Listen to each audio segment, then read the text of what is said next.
যদি কিছু পাই সেটা হচ্ছে তোর চ্যাডক সাইন। চ্যাডকের পর হচ্ছে এর একটা সাইন রয়েছে, এটাকে হচ্ছে ওপেনহাইম সাইন।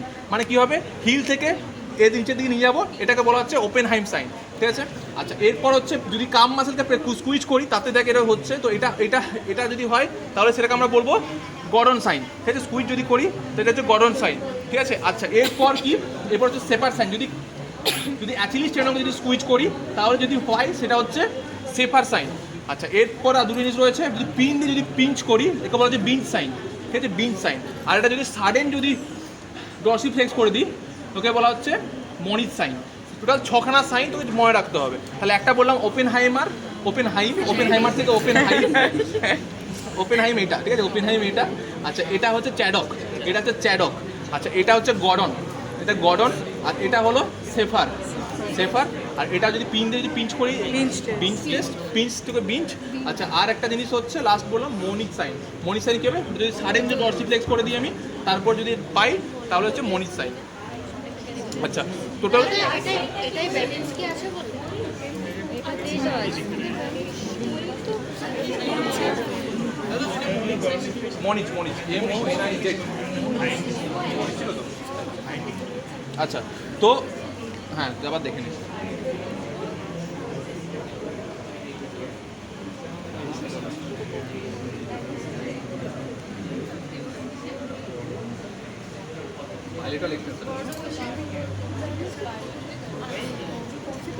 বাকিগুলো তো দেখ, বাকিগুলো তো সব করাতে রয়েছে। সেটাই তো দেখছি।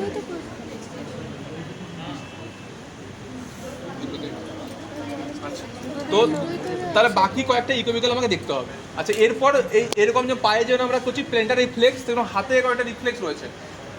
কত হাতে রিফ্লেক্স কয়েকটা কি জিনিস, তিনটে জিনিস মাথায় রাখতে হবে। একটা হচ্ছে water back sign. Water back sign মানে কি, ওর হাত থাকবে, আমার হাত থাকবে, দেন লকিং কন্ডিশন নিয়ে আসবো। লকিং করার পর যদি যদি ওকে টানতে পারবো নিজের দিকে, তুমি হাতটা নিজে টানো, যদি টানো। হ্যাঁ নর্মালি কি হয়, নর্মালি পেশেন্টের ক্ষেত্রে কী হবে, যখন ও হাত দুটো টানবে তখন হচ্ছে তখন তখন এই হাত দুটোকে সোজা করো, আঙুলগুলো সোজা করো, সোজা করে টানো। ঠিক আছে, নাও সোজা নিয়ে টানো। ঠিক আছে, তো এই ক্ষেত্রে কী হবে, নর্মাল পেশেন্টের ক্ষেত্রে যখন এই হাত দুটো টানবে তখন হচ্ছে ফিঙ্গারটা গ্রেড টোটা কী হবে, অ্যাবডাক্টেড হয়ে যাবে। ঠিক আছে, আর নর্মাল যাদের ক্ষেত্রে লিসেন রয়েছে তার ক্ষেত্রে কী হবে, হাত দুটো হচ্ছে অ্যাডাক্টেড হয়ে যাবে, নিজের দিকে হাতটা অ্যাডাক্টেড হয়ে যাবে, বুড়ো আঙুলটা অ্যাডাক্টেড হয়ে যাবে। ঠিক আছে, আচ্ছা এটা লিসেন রয়েছে। তো ওয়াটার ব্যাক সাইন, দেন আরেকটা সাইন রয়েছে হফম্যান সাইন। হফম্যান সাইনের ক্ষেত্রে কী করতে হবে না, মিডল ফিঙ্গার নেবো, মিডল ফিঙ্গার নেওয়ার পর আমরা এখানে ফিক্স করবো। আমরা ফিক্স করলাম, ফিক্স করার পর আমরা নিচে যদি নামিয়ে দিই তাহলে বাকি ফিঙ্গারগুলো কী হবে, বাকিগুলো ফ্লেক্স হয়ে যাবে, আর তার সাথে সাথে বুড়ো আঙুলটা অ্যাডাক্টেড হয়ে যাবে। তো এটা হচ্ছে যদি হয়ে যায় তাহলে সেটা প্যাথোলজি রয়েছে, তাহলে সেটাকে বলছি হফম্যান সাইন। তাহলে কী হবে, আমি যদি বুড়ো আঙুলটা নিলাম, ফিক্স করলাম জয়েন্টটাকে, দেন আমি যদি সাডেন যদি আমি নিচের দিকে যদি আমি ফ্লেক্স করে দিই, ফ্লেক্স করার পর যদি বাকি ফিঙ্গারগুলো যদি ফ্লেক্স হয়ে যায় আর তার সাথে সাথে যদি বুড়ো আঙুলটা অ্যাডাক্টেড হয়ে যায় তাহলে সেটা হচ্ছে হফম্যান সাইন। নামে মাত্র বিশাল কিছু জানতে হয় না, বাট দেখাতে হয়। ঠিক আছে, দেখাতে বলে প্লেন্টারিংগুলোই, যদি প্লেন্টার রিফ্লেক্সের সাথে সাথে ইকুইভিক্যাল যদি দেখাতে বলে, ইকুইভিক্যালগুলো কয়েকটা বললাম, ছখানা দেখাতে হবে। তার সাথে যদি বলি প্লেন্টার রিফ্লেক্সের সমতুল্য আর কি আছে হাতে করার জন্য, তখন তোকে দেখাতে হবে water back sign, Hoffmann sign, আর এটা হচ্ছে ট্রমনার সাইন। ট্রমনার মানে কি, সেম এটা ফ্লেক্সিং করছিলাম, এটা এক্সটেনশনও করবো, তো এক্সটেনশন করবো। ঠিক আছে, তো এক্সটেনশন করলে সেটা হচ্ছে ট্রমনার সাইন।